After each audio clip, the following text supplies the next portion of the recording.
राधे राधे गुरुजी। आपके चरणों में कोटि कोटि प्रणाम। गुरुदेव, हर चीज का पहले से ही आभास सा हो जाता है महाराज जी, ये सही है गलत है? क्या तुम्हें पहले से आभास हो जाता है? कुछ मुझसे कोई मिलने आ रहा है या मैं किसी काम की बोलूं तो मतलब ऐसा लगता है कि आपके पास प्रभु है, ऐसा आभास हुआ आपके हृदय में? हाँ प्रभु। फिर आपको दिक्कत क्या है? कोई सवाल ही नहीं, कोई प्रश्न ही नहीं। जैसे प्रभु का साक्षात्कार हो गया, पूर्ण हो जाता है। झूठ बोलोगे, सोता हुआ पुरुष जागने का नाटक न करे और जगा हुआ सोने का नाटक न करे। यथा स्थिति में रहे तो आगे बढ़ जाओगे, जान जाओगे। अभी कुछ नहीं है। जैसे डॉक्टर हो ना, और जब सामने बैठे ना, तो उसके नेत्र में नेत्र मिलाने से पता चल जाता है पीलिया है कि उतर गई। नाम जप करो, ये अधिकार है तुम्हारा। तुम जिस भावना की बात करे उसे प्राप्त कर लोगे, पर अभी नहीं है। उसको वास्तविक लाओ। बिल्कुल नहीं, शांत रहो। ये मन की जो वृत्तियां है ना, कभी सात्विक होती है, कभी राजसिक होती है, कभी ताक काम आता है आपके हृदय है। हमारी बात समझ रहे हो ना? देखो, हम तो मित्र हैं, हम तुम एक घर के हैं। जब आप हमारे पास आए हो, तो जितना हमारे को प्रभु ने दिया है भाव, हम आपको सुख पहुंचाएंगे, सच्चे मार्ग की बात करेंगे। भैया, जब भगवान का अनुभव हो जाएगा ना, तो जहां राम तहां काम नहीं, जहां काम नहीं राम। जब मैं था तब हरि नहीं, अब हरि हैं मैं नाई। बात समझ रहे हो ना? इसका मतलब है कि अभी मन हमको धोखे में डाल रहा है। अभी सच्चिदानंद का साक्षात्कार नहीं हुआ। फिर क्या जाना? जो जाना वो अपनी बुद्धि के विषय को जाना, वो कोई खास बात नहीं है। नहीं, हाँ, इसका त्याग किया जाता है। जब शुरुआत में साधन होता ना, वैसे दृष्टि पड़ते ही तुम्हारे मन में क्या चल रहा है, ये बहुत छोटी बातें होती हैं। प्रभु के मन में क्या चल रहा है, ये बात जानना है। मन मन की रुचि जान नेह विदिया, मेरे आराध्य देव की इच्छा क्या, सीधे जगत मंगल स्वरूप भगवान के चिंतन में। फिर इसके लिए सब छोड़ना पड़ता है। ये छोटी मोटी बातें हैं, इनको छोड़ो। नाम जप करो, अच्छे पवित्र आचरण करो, जो भी विषय भोगो वो धर्म युक्त भोगो, अधर्म आचरण मत करो। इसी से आगे बढ़ जाओगे, जहां पहुंचना है वो ठिकाना मिल जाएगा। जैसे हम पीतल को सोना मान ले, तो बात तो बिगड़ गई ना। जब हम जौहरी के पास जाएंगे तो हम तो सोने की कीमत मांगेंगे, लेकिन वो कहेगा कि 2 कौड़ी का पीतल लेके आओ, बात सोने की कर रहे हो। ऐसे सूर्य का मतलब है अंधकार नहीं हो सकता। जितने दोष हैं सब अंधकार है, अज्ञान में है। इसका मतलब है कि अभी जो हमें वास्तविक बोध होना चाहिए वो नहीं है। हम आपकी ईमानदारी से संतुष्ट हैं, प्रसन्न हैं, क्योंकि आपने कोई भी छलबाजी नहीं की, मन की सारी सामने रख दी, इसलिए आप आगे बढ़ सकते हो। ये स्थिति हमें ही प्राप्त करना है, भगवान को थोड़ी प्राप्त करना है। हमारे लिए ही तो सब स्थितियां बनी। नाम जप कीजिए, पवित्र आचरण कीजिए, सबके प्रति अच्छा भाव रखिए। अपने में अगर दोष ना हो तो किसी में दोष दिखाई नहीं देंगे। दोष क्या है सबसे बड़ा? मतलब कोई चोरी कर रहा है तो हम चोर हैं क्या? कोई व्यभिचार कर रहा है तो हम व्यभिचारी हैं क्या? नहीं। आप में दोष अपने में गुणाभिमान का है, तभी दूसरे में दोष दर्शन होता है। और गुणाभिमान सबसे बड़ा दोष है। समझे? बिना गुणाभिमान के दोष नहीं हो सकता, दोष दर्शन नहीं हो सकता। तो सबसे बड़ा दोष जिसमें सारे दोष प्रकट होते हैं वो है अभिमान, गुणाभिमान, कि मैं तो ऐसा हूं, मैं तो कभी ऐसा नहीं किया। ये गिरा देगा। सुनो राम कर सहज स्वभाव, जन अभिमान न राखे कहो। बहुत अच्छा है, पर ये काम लायक चीज नहीं है। ये सब नहीं समझेंगे। ये क्या करेगी, धीरे से अभिमान से युक्त कर देगी। तो जहां हमें जो बंधन छोड़ना था वही और पुष्ट हो गया, और सात्विकता से चलो और सिद्धि आने लगेंगी। लेकिन उनसे काम थोड़ी बनेगा।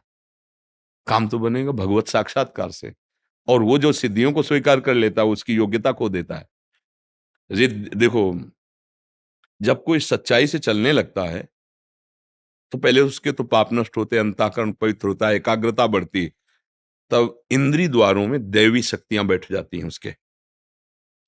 इंद्री द्वार झरोखन नाना, बैठे देवता करि करि थाना, आवत देखें विषय बयारी, तुरते देख किवाड़ हारी। उसको भ्रष्ट करने के लिए सारे इंतजाम। अगर वो निकल गया और भ्रष्ट नहीं हुआ, तब फिर रिद्ध सिद्ध पेरें बउआई, और बुद्धि लोभ दिखावें भाई। होय बुद्धि जो परम सयानी, तीन तन चितई ना अनहित जान। इनसे अनहित हो जाएगा। भगवत साक्षात्कार ने हटा दिया उसको भी। तब आगे प्रेम रस की तरफ बढ़ता है, और प्रेम से भगवान मिलते हैं। मिले न रघुपति बिन अनुरागा, बिना प्रेम के भगवान मिलते नहीं। भगवान शंकर कहते प्रेम ते प्रगट होए मैं जानी। प्रेम से ही भगवान प्रकट होते हैं। तो भगवान का साक्षात्कार करने के लिए जैसे यहाँ है ना, ये सुनी सुनाई बात है, अब ये अनुभव हमें करना है। इसी में तो सब संत महात्मा जन लगे भजन करते हुए। तो दैन्य भाव से लगो, हमारा ही अधिकार है भगवान को प्राप्त करना। और ये बहुत छोटी छोटी बातें हैं, असलियत में सब कुछ जान जाओगे, भगवान जना देंगे ना, वो हृदय में ही बैठे हैं। आप हमारी बात समझे ना, आपको बुरा तो नहीं लगा ना? हाँ, क्योंकि देखो भाई, आप हमारे पास आए हो, हम मुँह छुपरी आपसे बात कह दें, फिर बात बनेगी नहीं। सचिव, वैद्य, गुरु, तीन जो प्री बोले भयास, तो राज धर्म तन तीन कर होई बेगहि नाश। अगर मंत्री मुँह छुपरी बात राजा की कहने लगा तो राज्य नष्ट हो जाएगा। अगर वैद्य मुँह छुपरी मरीज के अनुकूल हो गया तो मरीज मरेगा। और अगर गुरु शिष्य के अनुकूल ही बोलने लगा तो फिर गया।